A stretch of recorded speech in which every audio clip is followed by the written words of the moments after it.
Elena Danielis mi sente? Buonasera. La sento perfettamente, lei mi sente? Evviva! Benissimo, anch'io. Ok, Bene, ci siamo. perfetto.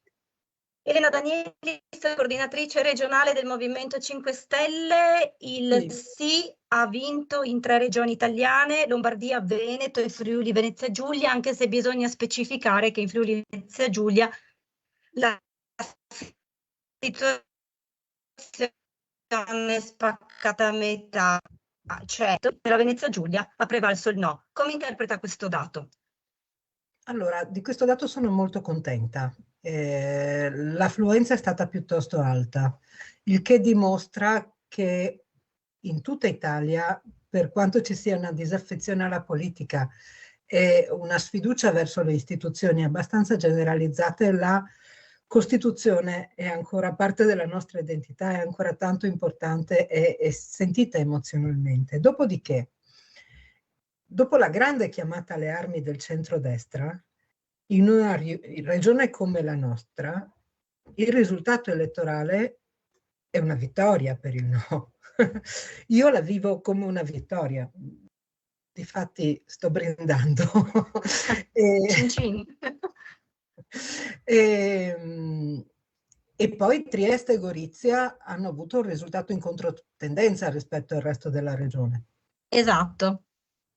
E quindi sì, io sono molto molto contenta del risultato, sono molto contenta che abbia vinto il no e sono contenta che il Friuli Venezia Giulia abbia dato questo risultato sapendo da che punto parte la regione, perché significa che tante persone che abitualmente votano centrodestra in questo caso hanno votato no, banalmente.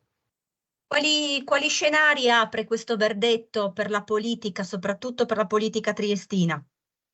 Ma non credo che avrà tutta questa influenza sulla politica triestina. Certo, il centrodestra ne esce un po' indebolito, ma non tanto da dover correre ai ripari o dover assumere delle conseguenze importanti.